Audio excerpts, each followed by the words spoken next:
Hello, hello. How are we doing? We're here in the dingy room. And today, for discussion, Sula by Toni Morrison. I got this weathered down copy of Sula from the library. We love libraries, but I'm not sure how many more hands this will go through before the book is divested of its use. Now, Toni Morrison was an American novelist from Ohio. She was a writer, and I read one of her books in high school, The Song of Solomon. And like many books in high school, parts of it stuck with me. However, it's very blurry as a story, and I can't recall having a strong opinion on that story, but I remember that it begins with someone jumping off a roof. I think the main character's name is Milkman or something to that effect, and there are kind of magical realism aspects. It's a bit mystical and spiritual. Song of Solomon. Now, Sula was the novel written before Song of Solomon, so this is one of Toni Morrison's earlier novels. She's known for quite a few novels, in particular The Bluest Eye and Beloved. The Bluest Eye was her first novel, I believe, and after that she wrote this one, Sula. Now, it's not a very big novel, as you can see, and it's predominantly it's written in two parts. The first part concerns the childhood of the titular character Sula and Nell. So it's a coming of age story between for these two girls. However, there's a bit of a frame to the story, a sociological frame. Not that is the only place where it's confined to the sociological element, but the story starts really without much mention or any mention to Sula or Nell, and it really tries to center us and locate us in the town of Medallion, and in particular the area of Medallion in which many of the African Americans live, which is called the Bottom, which oddly enough is not actually in the bottom of the town but is up in the hills, but it's called the Bottom. There's playful inversions that Toni Morrison interjects quite a lot of inversions in way things are called, and the Bottom is one of those. So the first part is really about the coming of age of these two girls, Sula and Nell. However, we're first really introduced to Nell. Now, Nell is the daughter of Helen, and Helen is a very, very to the nose meticulous woman. She wants everything in order, and she has a very strong sense to her duty as being a mother. However, early on in the narrative, her and Nell, so her daughter, they go on a trip to the south to see Helen's mother, who is dying. And on that trip sort of awakens Nell, because she sees Helen, who is this strict mother. She sees her sort of losing face in the face of racism, when she encounters racism from this train conductor, who berates her for not being for walking through the white car. She gets berated, and Helen kind of meekly puts on a smile and doesn't seem to show much backbone to this. And Nell, it doesn't invoke a very good look for Nell's mother. Nell kind of is ashamed that her mother turned custard, essentially. So acted quite meekly in the situation. So it does rouse something in Nell. We see the narrative, throughout the narrative, this theme of leaving a place and coming back, how leaving can affect someone's personality, how it can change the way that they look at the world and how they interact with it. Now, the first part of the narrative, then we're introduced to Sula, who's from a much more chaotic background. Her house, she lives in a very large but largely disorderly house, which is rented out to different people. They take in some people, and it's mostly run by Ava, who is Sula's grandmother, who is the matriarch and a very strong and formidable character. Very much a no-nonsense character who leaves early on in the story, I think before Sula is even born, and she returns back to the bottom without her leg and a whole bunch of money. And it's sort of mysterious as to why she got this much money. There's a bit of a mystery in regards to that.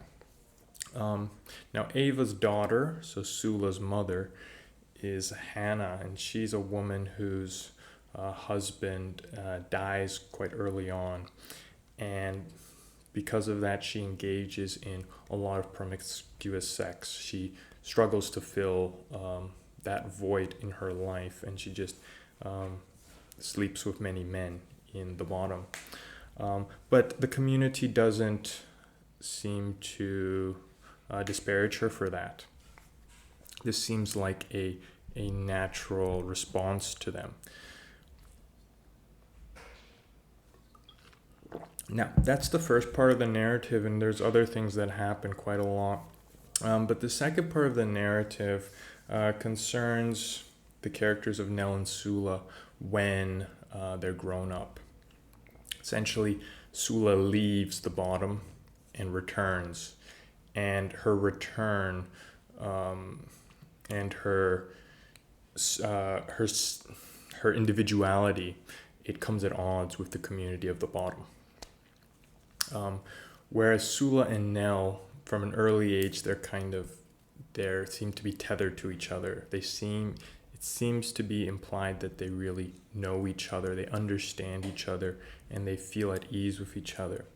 It seems that for Sula, in Nell, there's a sense of safety and stability that Nell has that Sula is lacking, whereas Sula has this almost chaotic, free-spirited individualism. She won't bow down to people, which Nell craves and would like. So they complement each other quite well, and they go through understanding their bodies and their places in society quite well.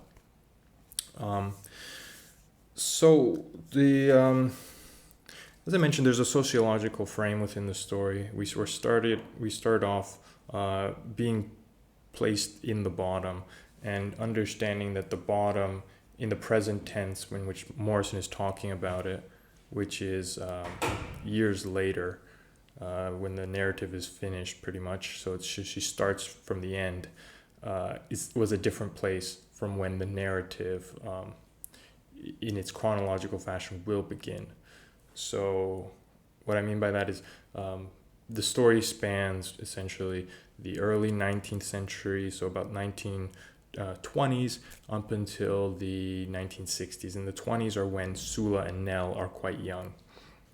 But by the 60s, 70s, when Morrison was writing the story, Sula came out in the 1970s, Morrison describes the fact that the bottom has pretty much been appropriated and changed as far as a place, and that now many developers, white developers, are developing lots there, and it's becoming much more of a suburban part of Medallion.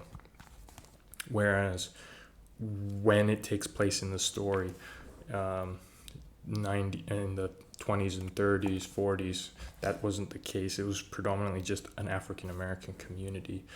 This sociological framing is important because it contrasts with the framing of Sula's individuality, and how her individuality during her narrative, her lifetime, is at odds with the time that she's in. So we're going into a bit more spoilers now, but when Sula returns in the second part of the narrative, she inherits many of the promiscuous traits that her mother had, Hannah, and she's sleeping around now and doesn't consider it an issue at all, and doesn't even consider how other people would think about it. And for the time, that's definitely problematic for the community. However, I spoke about this novel with someone, and they mentioned that in one of the versions, Toni Morrison had written a foreword or an introduction, and she basically stated that people like Sula, who are sleeping around and quite sexually liberated, would be the norm in the 60s, 70s after this sexual liberation, after this sexual revolution. However, during the 40s and 50s, this was not okay. This was not going to fly with the community. So, a significant theme here is the community versus the individual. And travel is bringing in a foreign element into a community. There's also the influence of crowds, and there's a character that is actually one of the first characters that were shown.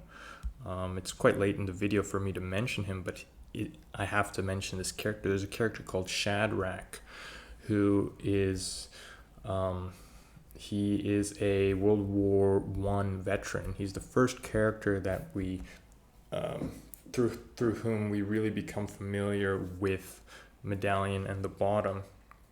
And he has PTSD. He's looking at his hands, and he's just so afraid at how large they're growing. He seems to be a bit disassociated from the world and from all the travesties he's seen in World War I. He's quite affected. And when he comes to Medallion and the Bottom, he actually sets up a very absurd yearly event, which is on January 3rd, it's National Suicide Day. And this is the day where everyone is allowed to take their lives. And it's not really taken seriously. It's taken as kind of an odd joke. And he's regarded as a kind of crazy, strange figure within the Bottom, although he does have sparse interactions with people. He sells fish to them and whatnot. But he's regarded as kind of a loony for the community. But he starts this national day, this yearly event, and it slowly starts to become a part of the fabric of the Bottom. And people start to sort of plan around it and make reference to it. So we do see there like the inclusion of a foreign element, something foreign from the world, this trauma from the war being inserted in here, and somehow this fabric, somehow it affects the way that the Bottom manages and goes about how the people go about their lives. And it shows how crowds and communities also can get quite easily influenced by something that they don't really understand. And Shadrach is a character that no one understands. It seems it's made reference to quite early. They don't understand him. They want to know what he's about. But he's really just kind of a guy there coping with life and his traumas. Now, there's authenticity. Authenticity is an important theme. In a way, it's a Bildungsroman for, especially for young female African American women. Not that men or other races can't look into this or garner things from this. But Morrison, as we know, she's really going to predominantly write about the African American community, while racism and white people are mentioned, and they are. I wouldn't say they're actually as much part of the narrative as there are themes within the narrative, because there aren't really predominant white characters, but white people, we can say, do add to the sociological element in the bottom. In particular, there's a construction project that's happening, and all of the jobs seem to be going to white people. So in this sense, there is a white people as inserted in the sociological frame. However, as far as individuals, it's African Americans. Now, Sula and Nell, we see within them a bit of a mirror. So they're both trying to be seen, witnessed from each other, and find solace in each other. And in many ways, they start to become very, very similar to each other, even though they both wanted different things. And I think, though, towards the end of the first part, Nell gets married.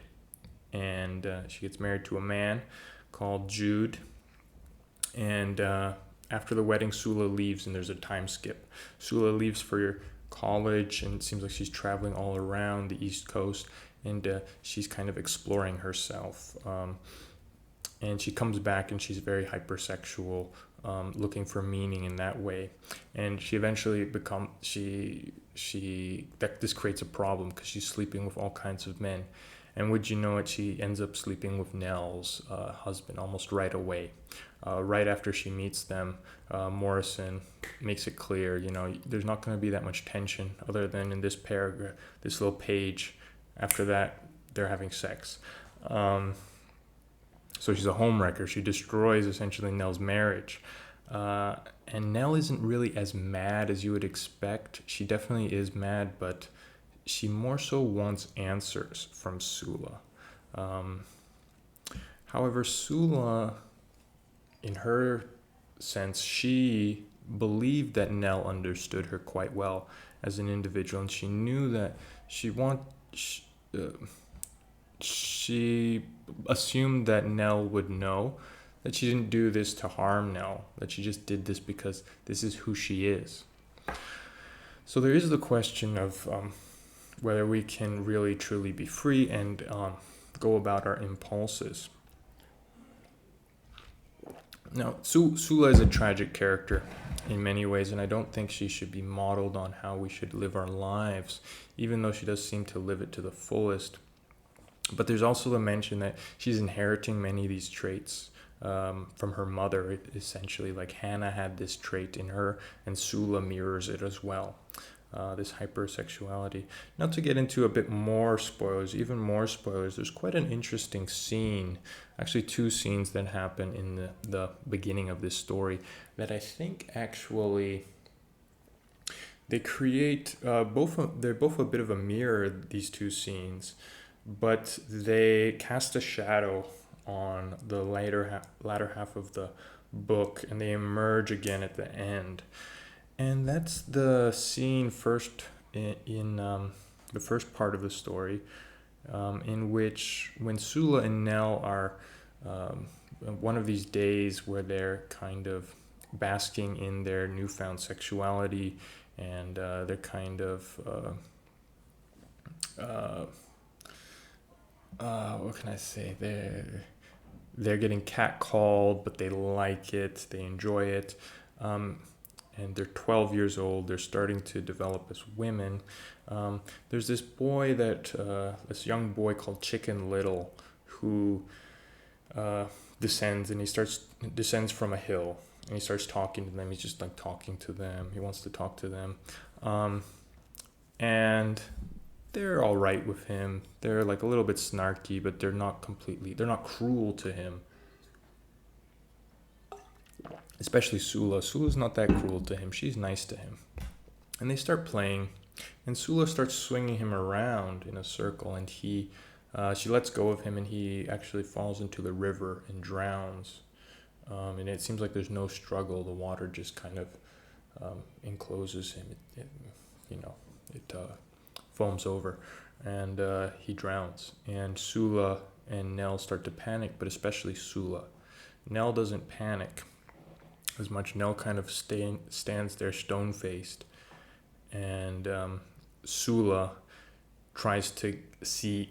It's kind of unsure whether she's trying to get help or whether she's trying to see if someone found out and saw this. So she goes to the nearest house, which happens to be Shadrach's house, and asks him if he saw what was happening. She's kind of pleading with him. She's crying. She's very traumatized by this incident. And Shadrach seems to imply that he does see it. He did see it. Now, during the funeral, when Chicken Little's body is eventually fished out of the water, and he's all bloated and doesn't really look like himself, Sula's crying. She's quite emotional during the funeral, whereas Nell kind of stands there, kind of stone-faced. A few pages later, quite soon in the narrative, let's say maybe 10, 15, 20 pages later, still in part 1 of the narrative, Hannah's mother gets set on fire and burns to death. She has a dream about her wedding dress, which seems to augur death. And next thing you know, she's outside, it's in the sun, and she catches on fire. Something happens. I think there was some gasoline somewhere, and she catches on fire and she burns to death. Meanwhile, Sula is watching her, not doing anything as her mother is catching on fire. And Ava, Hannah's mother, jumps out of the window, gets really badly injured, and tries to smother her daughter, Hannah, tries to put out the fire. And this event, the fact that Sula did nothing, it's mentioned throughout the town. And it sort of implicates her as someone who's kind of cold and unfeeling. Now, the reason these two events are kind of mirrors is we do see witnesses not taking action, and how not taking action also kind of implicates you in a certain way, because at the end of the story, when Nell confronts Sula about essentially about her change in her behavior. It's not as much a change in behavior, but her behavior that she brings into the community and how she affected Nell's marriage. Eventually this gets brought up, the situation with Chicken Little, and how Nell herself is also implicated in the fact that she did nothing about it, and she herself just stood there and watched. So we see that the characters are not as different in those two situations. It is worth noting as well that Hannah and Sula had a slightly strained relationship. Sula was very marked early on by the fact that her mother, Hannah, mentions that while she does love Sula, she does love her daughter, she doesn't like her. And Sula heard that conversation that Hannah was having. So there's also that element in there. So that's Sula by Toni Morrison. If you, I'd say it's it's an existential book, but it's also, it has a very communal, sociological element to it as well. If this is your cup of tea, interesting female characters. The male characters, other than Shadrach, there aren't too many particularly interesting ones. Jude is a bit interesting, but it's really a character study, a kind of bildungsroman for young women, especially women who might be feeling these sort of feelings of disenfranchisement and being shackled in certain communal roles. I'd recommend giving Sula a try. I do plan on reading Toni Morrison later on, definitely, if I have the time. But for now, I think I will focus on perhaps some different books, some other books. But overall, it's a good read. It's not that long. What did you think about it? Take care.